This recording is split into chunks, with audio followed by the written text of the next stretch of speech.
में आकर पाप करता जाता है। फिर बच्चों को जैसे वो बड़े हो गए, पढ़ाई पूरी हो गई, शादियां की, फिर उनको सेट किया, फिर वो समय आ जाता है, बच्चे अपना अपना काम संभालने लग जाते हैं, सब चीजें उनके पास पहुंच गई और माँ बाप से पीठ करने लगते हैं और माँ बाप उनके पीछे पीछे चल रहे हैं। तो वो घड़ी याद करना, जिसने जो जो लेना था ले लिया और बुढ़ापे में व्यक्ति अकेला बैठा हुआ, आज तक जो बीमारी का पता नहीं लगता था, न जाने कहां कहां से कितनी कितनी बीमारियां शरीर में आकर घर कर गई हैं, बैठ गई, जागने लग गई। कहीं घुटनों में दर्द, कहीं कमर में दर्द, कहीं शुगर की प्रॉब्लम, कहीं डाइजेशन गड़बड़, कहीं आंखें ठीक से नहीं देख पा रही, कहीं कान सुन नहीं पा रहे, नींद पूरी आती नहीं, सारा दिन दिमाग कुछ सोचता रहता है, चिंता होती रहती है। बच्चों पर भी कई बार गुस्सा आता है, लापरवाह हैं, मेरा ध्यान नहीं रखते, कोई बात नहीं, लेकिन अपना तो ध्यान रखें, सब कुछ अपना खराब कर रहे हैं। सबकी चिंता करते करते व्यक्ति अकेला बैठा दुखी हो रहा है।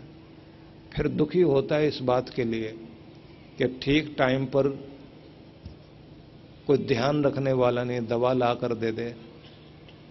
बेटे की हालत ये, पत्नी जो समझाती है वो तो उसको समझ में आता है, मां कुछ कहे, पिता कुछ कहे, उसको समझ में नहीं आता। फिर इनके मन में आता है कि चलो जो मैंने कमाया था, अब बुढ़ापे में जाके कम से कम मैं अपना परलोक तो सुधार लूं। सोचता कुछ पैसे कहीं दान करूं, कुछ पुण्य करूं, क्योंकि बाहर तो इमेज है कि सेठ जी बहुत बड़े हैं, लेकिन सेठ जी की हालत यह है कि उनके पास अपना कुछ नहीं, जो कुछ है सब बच्चों के हाथ में। अब वो बच्चों से कुछ मांगना चाहता है और बच्चे बीच बीच में टोकते हैं, डैडी जी आपकी आदत बहुत खराब है, आप सोचते नहीं दुनिया कितनी खराब है, आप कहां देना चाह रहे हैं, जहां देना होगा हम अपने आप देंगे, आप तो बस अपना आनंद मनाओ।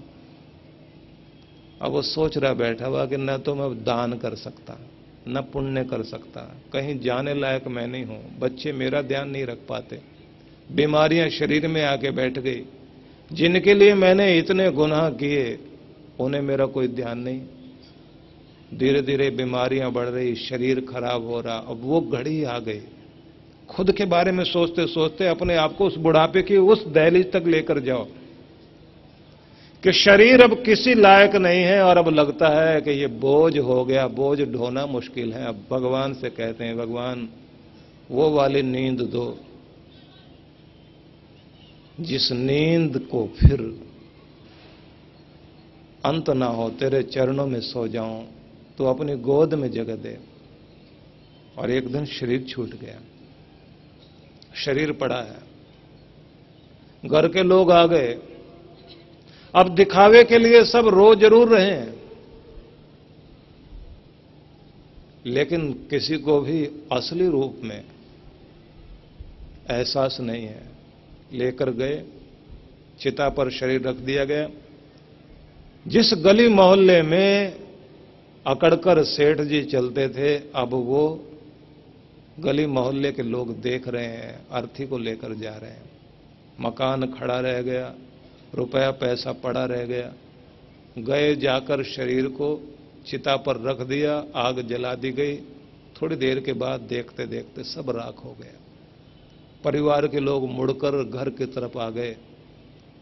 अब आत्मा भी पीछे पीछे आ गई देखने के लिए, अपने घर को देखूं, अपने लोगों को देखूं, मेरे बिना इनका क्या हाल हो रहा होगा, कितने बेचारे रो रहे होंगे। आकर देखता है तो सबकी आंख में आंसू हैं, फोटो एक रखा हुआ, दिया जल रहा है। लेकिन थोड़ी देर तक तो ये आशीर्वाद दे रहा है, थोड़ी देर के बाद में जैसे सब चले गए, रात हो गई, सब अपने अपने कमरों में बैठे हैं। अब वहां बैठकर बातचीत कर रहे हैं, सब अलग अलग, पति पत्नी बात कर रहे हैं। लगता है बड़े वाले के हिस्से में ज्यादा आ जाएगा, तुम जरा ध्यान रखना, वहां जाके बातचीत अपनी जारी रखना और इस तरह से लेना कि ये वाला मकान इसके हिस्से में नहीं चले जाए, हमारे हिस्से में आए, ये फैक्ट्री हमारे हिस्से में आए। अब वो आपस में सब बातचीत कर रहे हैं, आत्मा सब कमरों में जा जाके देख कर आता है। और उसे यह लगता है कि जिनको मैं सोचता था कि मेरे लिए चिंता करेंगे, इनको तो चिंता मेरी प्रॉपर्टी बांटने की है। और अगर रो रहे हैं दूसरों को दिखाने के लिए, फिर उसे लगा कि चलो कम से कम मेरे रिश्ते नाते वाले, मेरे मिलने वाले, वो तो मुझे बहुत चाहते थे, बहुत गले मिलते थे, हाथ मिलाते थे, कितना ध्यान रखते थे। श्रद्धांजलि सभा हुई, मौन रखा गया 2 मिनट का। अब 2 मिनट के मौन में भी आत्मा देख रहा है कि बहुत लोग आंखें खोल खोल के देख रहे हैं कि मौन खत्म हुआ या नहीं हुआ। लंबा मौन कर दिया, पंडित जी को भी ध्यान नहीं है।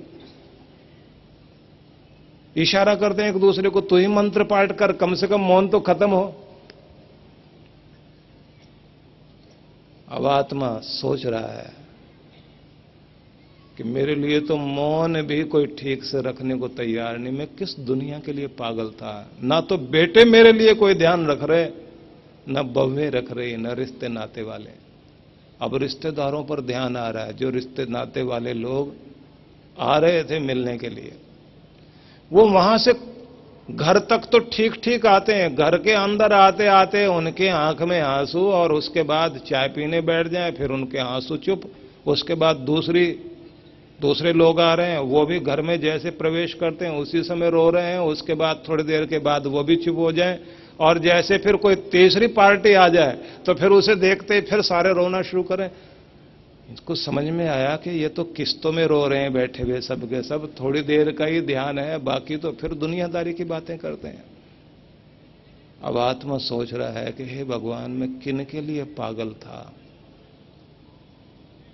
बस ध्यान आता है तो उस पत्नी की तरफ आता है जो बेचारी अकेली रह गई। आत्मा सोच रहा है कि भगवान, मेरे रहते रहते अगर ये विदाई लेती तो बहुत अच्छा था, कम से कम इसकी मिट्टी ना खराब होती, लेकिन तूने मुझे बुला लिया। पर हे प्रभु, अगली बार जब दुनिया में भेजेगा तो मुझे अक्ल देना, समझ देना, कोई सत्संग देना या कोई सद्गुरु देना कि जिससे मैं अपने बच्चों का फर्ज पूरा करूं, उन्हें पालूं, पोसूं, लायक बनाऊं। लेकिन इतना मोहग्रस्त ना हो जाऊं कि उन्हें पालने के चक्कर में अपनी आत्मा पर पापों का बोझ लाद लूं और अपनी आत्मा को खराब कर लूं। मुझे ये समझ में आए कि बच्चों को जितना बांटना बांटूं, जितना अपने लिए रखना रखूं, जितना दान पुण्य करना है खुद करूं, और अपने शरीर को इस लायक बनाऊं कि मैं सेवा करूं, पर मुझे किसी की सेवा की जरूरत कभी ना पड़े। आखिरी दम तक अपने भरोसे चलूं, आखिरी क्षण तक अपना काम खुद करूं, मुझे किसी की जरूरत ना पड़े। कि शुरुआत से ये मानकर चलूं अपना रिश्ता नाता सब कुछ अपनी देह है। सबसे पहले देह ठीक रहे, दूसरा रुपया पैसा इतना रहे कि अपना काम ठीक चल सके, तीसरा सबका ध्यान रखना है लेकिन इतने मोहग्रस्त नहीं होना कि पाप करके अपने आत्मा को बोझिल बना लिया जाए।